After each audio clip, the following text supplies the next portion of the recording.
नमस्कार साथियों, आप सभी का हार्दिक स्वागत है आपके अपने इस YouTube digital platform maths by S Kumar. मैं हूं एस कुमार।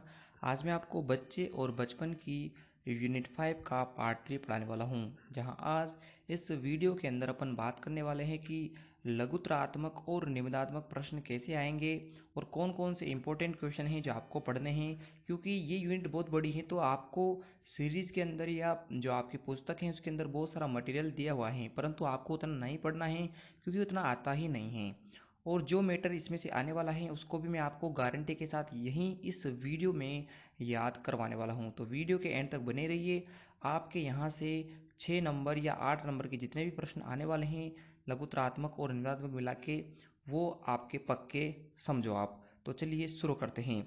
सबसे पहला आज का हमारा प्रश्न है कि संवेग क्या है और मूल प्रवृत्तियों से इसका संबंध क्या है। दोस्तों, पिछले वीडियो पार्ट 2 में मैंने आपको बताया था कि संवेग जो है वह उत्तेजित दशा को कहते हैं या भावों में उथल पुथल को कहते हैं। और उसी वीडियो की स्टार्टिंग में मैंने आपको बताया कि मूल प्रवृत्तियां जो हैं वो संवेगों पर आधारित होती हैं, यानी संवेग क्रिया हैं, तो उसी की प्रतिक्रिया आप मूल प्रवृत्तियों को कहते हो। जैसे मैंने आपको एक टेबल बताई थी जिसमें मैंने आपको बताया था कि जब भी व्यक्ति डरा हुआ होता है, भय में होता है, तो उस समय व्यक्ति पलायन करता है। तो वो टेबल आपको इसी के साथ बनानी है और संवेग की परिभाषा भी आपको वहीं लिखनी है। अगला प्रश्न आज का हमारा है कि व्यक्तित्व क्या है, और इसी से संबंधित एक शब्द होता है आत्म प्रत्यय। इसको आप स्पष्ट कीजिए। ये प्रश्न काफ़ी बार आपके रीट एग्जाम मतलब आपके डीएलएड के फर्स्ट ईयर वाले एग्जाम के अंदर काफ़ी बार पूछ चुका है, और रीट में भी यहाँ से प्रश्न आता है कि व्यक्तित्व क्या है, किस भाषा का शब्द है, वुडवर्थ ने क्या परिभाषा दी है। तो ये भी जो है आपके रीट के लिए भी काम का है और डीएलएड फर्स्ट ईयर के लिए भी काम का है। तो सबसे पहले अपन व्यक्तित्व शब्द को समझेंगे कि आखिर ये व्यक्तित्व होता क्या है। दोस्तों, व्यक्तित्व को अंग्रेजी में पर्सनालिटी कहते हैं। क्या कहते हैं? पर्सनालिटी कहते हैं। और ये जो अंग्रेजी शब्द हैं ये लैटिन भाषा के शब्द पर्सोना से बना है। किससे बना है? पर्सोना से बना है। पर्सनैलिटी जो शब्द हैं वो लैटिन भाषा के शब्द पर्सोना से बना है, जिसका अगर अपन अर्थ जानने की कोशिश करें तो उसका अर्थ होता है नकली चेहरा, मुखौटा या वेश बदलना। इसका मतलब अपन ऐसा समझेंगे कि व्यक्तित्व कोई मुखौटा तो नहीं है, कोई नकली चेहरा भी नहीं है। चेहरा तो असली ही है, परंतु अपन उसको नकली चेहरा इसलिए कहते हैं क्योंकि उसका वो लैटिन भाषा के अंदर शाब्दिक अर्थ होता है। तो अपन अगर अब व्यक्तित्व की परिभाषा जानने की कोशिश करें तो व्यक्तित्व की परिभाषा बहुत ही सिंपल है कि किसी भी व्यक्ति का किसी अन्य व्यक्ति पर पड़ने वाला प्रभाव ही व्यक्तित्व कहलाता है। क्योंकि प्रत्येक व्यक्ति दूसरे व्यक्ति से प्रभावित होता रहता है, और यही जो प्रभाव एक व्यक्ति का दूसरे पे पड़ता है इसे अपन व्यक्तित्व पर्सनालिटी कहते हैं। बस आपको याद रखना है कि ये लैटिन भाषा के शब्द पर्सोना से बना है। अगला है वुडवर्थ के अनुसार परिभाषा क्या है। ये भी काफ़ी बार आपके पूछा जा चुका है।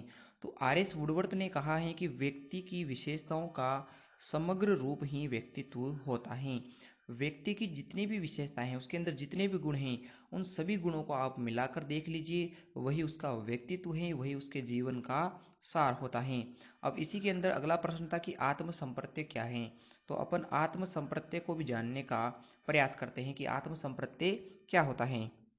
तो दोस्तों, आपको याद रखना है कि प्रत्येक व्यक्ति, चाहे वो कोई सा भी व्यक्ति हो, अपने स्वयं के बारे में जो धारणा विचार रखता है या स्वयं के बारे में जो मत रखता है वही उसका आत्म संप्रत्यय कहलाते हैं। एक व्यक्ति खुद के बारे में क्या सोचता है, खुद के बारे में क्या धारणा बनाकर रखता है, वही उसका आत्म संप्रत्यय या आत्म प्रत्यय कहलाता है। प्रत्यय का मतलब यहाँ विचार से लिया जाता है। तो आत्म का मतलब स्वयं और प्रत्यय का मतलब होता है विचार। स्वयं के प्रति स्वयं का विचार ही आत्म प्रत्यय कहलाता है। आगे इसमें देखते हैं कि क्या क्या और इसमें होता है। इसमें व्यक्ति जो है स्वयं के आत्मज्ञान को देखता है कि मुझ में कितना ज्ञान है। आत्मसम्मान को देखता है कि मेरा सम्मान समाज में कैसा होता है। खुद के परिचय को देखते हैं, व्यक्ति खुद के बारे में सोचता है कि मैं ऐसा हूँ तो क्यों हूँ और मुझे कैसा बनना चाहिए। और इसके अलावा उसकी अभिवृत्ति, उसके एटीट्यूड को भी वह समाज के सामने प्रदर्शित करता है, तो वो अपने एटीट्यूड को लेकर भी सोचता है। तो आत्म प्रत्यय के अंदर व्यक्ति स्वयं के बारे में संपूर्ण रूप से सोचता है। तो ये सब चीज़ें आत्म प्रत्यय के अंदर आती हैं। इसके बाद अपन ये कह सकते हैं कि व्यक्ति स्वयं के शारीरिक मानसिक गुणों योग्यताओं के अनुरूप खुद के बारे में जो धारणा बनाता है वही उसका आत्म प्रत्यय कहलाता है। यानी कि खुद के शरीर को लेकर, खुद के मानसिक गुणों यानी कि सोच समझ और अपनी योग्यताओं के लेकर खुद के बारे में जो विचार बनाएगा, वही विचार उसका आत्म प्रत्यय कहलाता है। आगे देखते हैं दोस्तों अगला प्रश्न क्या है। अगला प्रश्न है दोस्तों कि विभिन्न अवस्थाओं में बच्चों का आत्म संप्रत्यय कैसा होता है। तो कल मैंने आपको दो तीन प्रश्न पढ़ाए थे जिसमें मैंने आपको बताया था कि किशोर अवस्था के अंदर संवेगात्मक विकास कैसा होता है, इसके अलावा बाल्यावस्था के अंदर संवेगात्मक विकास कैसा होता है, और किशोर अवस्था के अंदर संवेगात्मक विकास कैसा होता है। आप उन सभी चीज़ों को एक साथ इकट्ठा करके अगर आप इस प्रश्न में लिख देते हैं तो वही आपके इस प्रश्न का सही जवाब होगा। आपको पता है कि आत्म प्रत्यय स्वयं के बारे में विचार जो है संवेगों पर आधारित होते हैं। खुद के संवेग जैसे रहेंगे व्यक्ति वैसा ही व्यवहार करता है। तो वो तीनों मिलाकर आप इस प्रश्न में लिख सकते हो और इसका आंसर आप प्राप्त कर सकते हो। अगला प्रश्न है प्रश्न नंबर 4 की आत्म प्रत्यय को प्रभावित करने वाले कारक कौन से हैं। दोस्तों अगर प्रश्न ये आ जाए कि संवेग को प्रभावित करने वाले कारक कौन से हैं, तो वो भी आपके सेम टू सेम यही कारक होंगे जो आपके आत्म प्रत्यय को प्रभावित करते हैं। सबसे पहला कारक देख लेते हैं। सबसे पहला कारक है परिपक्वता। परिपक्वता का मतलब होता है कि मैच्योरिटी आपके अंदर कितनी सोच समझ विकसित हो गई है। तो आयु के अनुरूप जब व्यक्ति की आयु बढ़ती जाती है तो उसी के अनुसार उसकी परिपक्वता, सीखने की क्षमता बढ़ती है। और जब वो अच्छे प्रकार से सीखता है तो उसके संवेगों पर नियंत्रण, खुद के बारे में धारणा जो है अच्छी बन जाती है। तो एक तो परिपक्वता हो गया, अगला है बौद्धिक क्षमता। किसी बालक की बौद्धिक क्षमता कम है तो उसका आत्म प्रत्यय, खुद के बारे में जो विचार है वो गलत रहेगा। जबकि एक अच्छा सोचने वाला बालक जो है खुद के बारे में कभी नेगेटिव नहीं सोचेगा। अगला है सीखने का अवसर। जिस बालक को सीखने के लिए अच्छे अवसर मिलते हैं वो अच्छा सोच पाता है, और जिसको नहीं मिलता है वो अपने बारे में बुरी धारणाएं बना लेता है। अगला है आयु या लिंग। तो आयु के अनुरूप भी बालकों की धारणाएं बदलती रहती हैं। बालक जो है खुद के बारे में बाल्यावस्था में कुछ अलग विचार रखते हैं, किशोर अवस्था में जाके कुछ अलग विचार रखते हैं। तो आयु के अनुरूप भी बदलती हैं और लिंग के अनुरूप भी आपके आत्म प्रत्यय, खुद के बारे में विचार बदलते रहते हैं। जैसे एक बालक जो है उसको शुरू से ही लड़का है तो उसे शुरू से ही पढ़ना लिखना, इन सभी शारीरिक क्रियाओं को एक्टिव रहना इनमें ज़्यादा सिखाया जाता है। जबकि लड़की हैं तो उसको घर के कामों में एक्टिव रहने के लिए इनमें ज़्यादा कहा जाता है। तो उनकी धारणाएं जो हैं स्वयं के प्रति बदलती रहती हैं, उनके परिवेश के प्रति उनकी धारणाएं लिंग के अनुरूप भी बदलती हैं। अगला है अनुभव।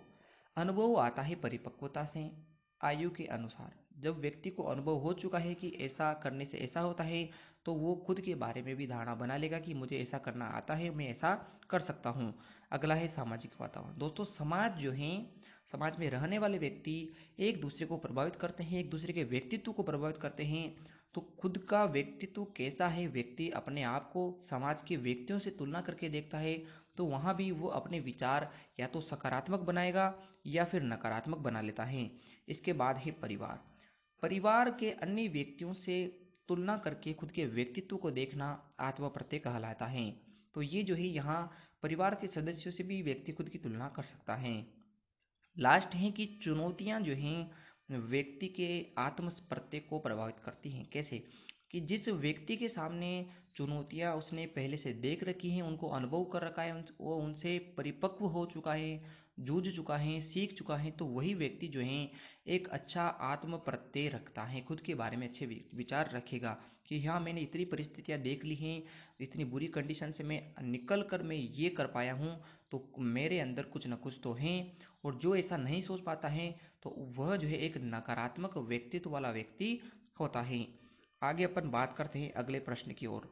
अगला प्रश्न अपन देख लेते हैं कि अगला प्रश्न क्या है। अगला प्रश्न प्रश्न है कि एरिक्सन का जो सिद्धांत है उस सिद्धांत की प्रथम अवस्था का संक्षिप्त विवरण दीजिए। कि संक्षिप्त विवरण पहली अवस्था क्या है एरिक्सन की सिद्धांत की, और पहली अवस्था का नाम है आस्था, विश्वास बनाम अनास्था या अविश्वास। दोस्तों इस प्रश्न को तीन तरह से घुमाकर पूछ सकता है। पहला तो ये है कि एरिक्सन के सिद्धांत की पहली अवस्था कौन सी है। दूसरा पूछेगा आपसे आस्था बनाम अनास्था क्या है।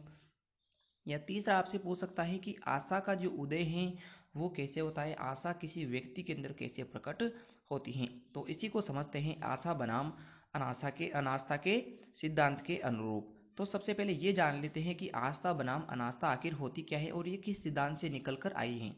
दोस्तों, एरिक्सन के मनो सामाजिक विकास का सिद्धांत जो है उसी की प्रथम अवस्था है आपके आस्था बनाम अनास्था। और इसी आस्था बनाम अनास्था को अपन समझेंगे कि आस्था क्या होती है और अनास्था क्या होती है, जिसके अनुसार जिन बालकों को माता पिता का प्रेम, उनकी अच्छी देखरेख मिलती है तो उनमें जो है विश्वास पैदा हो जाता है कि हाँ, मुझे अपने माता पिता सपोर्ट करते हैं, मुझे अपने परिवार वाले सपोर्ट करते हैं, तो मैं कुछ ना कुछ कर सकता हूँ। उनका व्यक्तित्व अच्छा रहेगा, वो बहिर्मुखी बालक रहेंगे, अंतर्मुखी नहीं है कि खुद हमेशा दुख अवसाद पीड़ा में पड़े रहते हैं।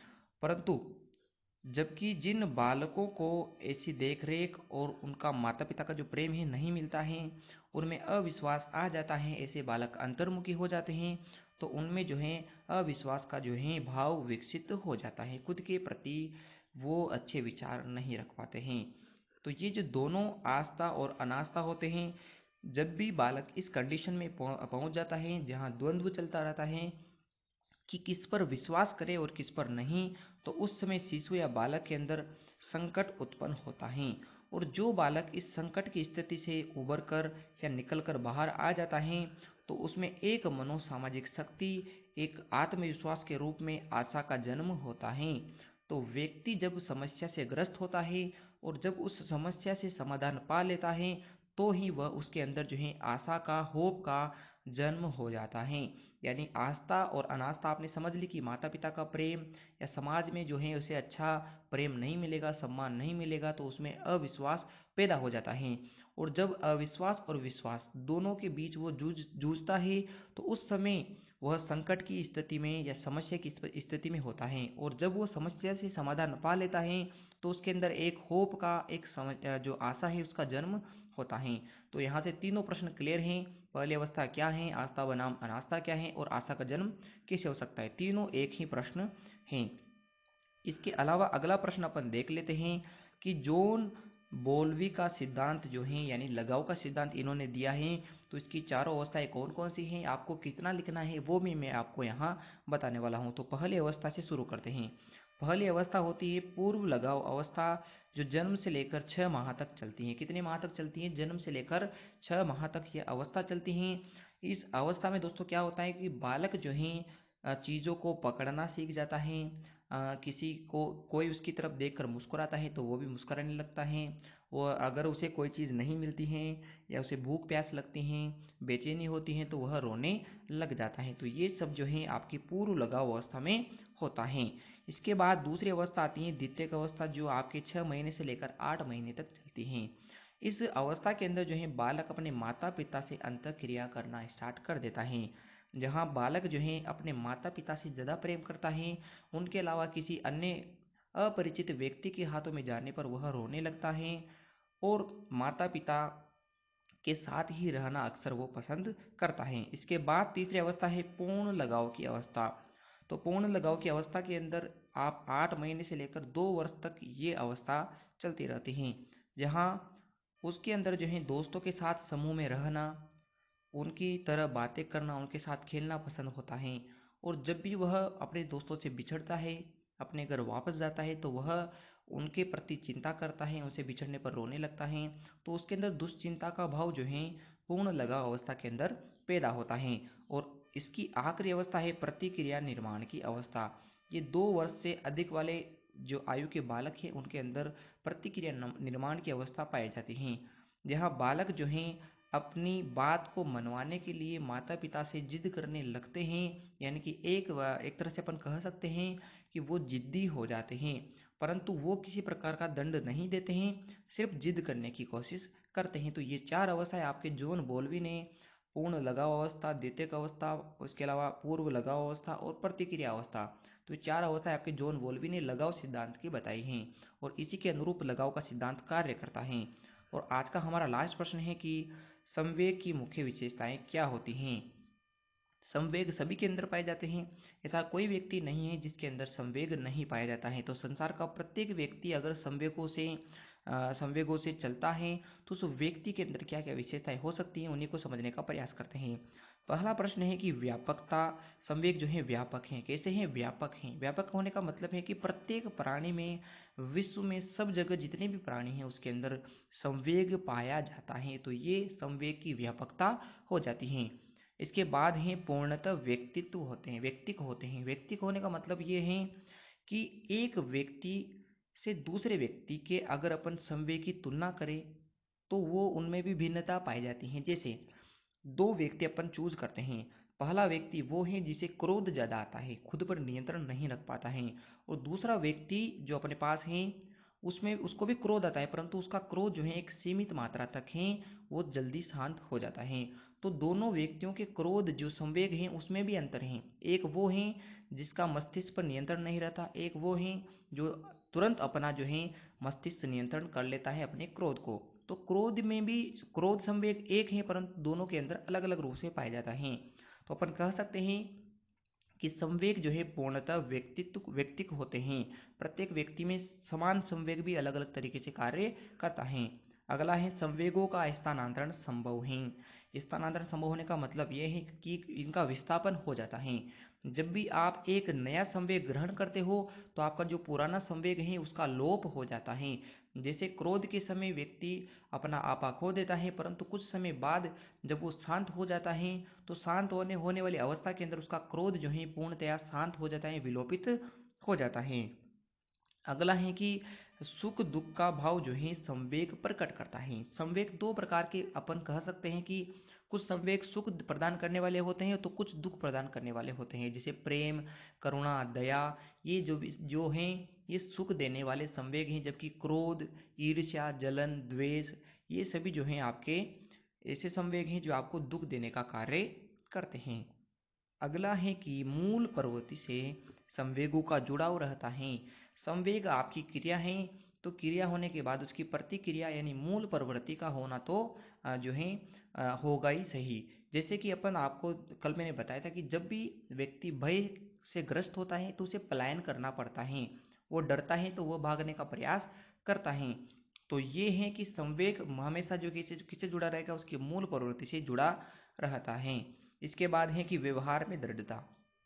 जिस व्यक्ति का अपने संवेगों पर नियंत्रण रहता है वो व्यक्ति दृढ़ होता है और उसका व्यवहार संवेगों पर निर्भर करता है। जिस व्यक्ति का संवेग जैसा है उसका वैसा ही व्यवहार पाया जाएगा। जैसे कि अगर किसी व्यक्ति में क्रोध नामक संवेग ज़्यादा पाया जाता है तो वह क्रोधी व्यक्ति यानी उसका व्यक्तित्व है जो कैसा है, क्रोधित होने का है। अगला है वस्तुओं का लगाव। वस्तुएं एक दूसरे से कनेक्ट हैं, मनुष्य एक दूसरे से कनेक्ट क्यों हैं? संवेगों के माध्यम से। सभी में संवेग पाए जाते हैं, भावनाएं पाई जाती हैं, और उन्हीं भावनाओं के माध्यम से एक व्यक्ति दूसरे व्यक्ति से जुड़ा हुआ होता है। तो दोस्तों, आज के जो प्रश्न थे वो यहीं तक थे। आई होप आपको जो ये वीडियो है समझ में आया होगा। कल अपन आगे की जो यूनिट है वो भी थोड़ी बड़ी है तो उसको भी अपन दो पार्ट में समझ लेंगे। इसके मैंने तीन पार्ट बनाए हैं, परंतु आगे वाली यूनिट के सिर्फ दो ही पार्ट अपन बनाएंगे। तो आप वीडियो को लाइक, शेयर और अगर आपको वीडियो पसंद आते हैं तो सब्सक्राइब भी जरूर कर सकते हो।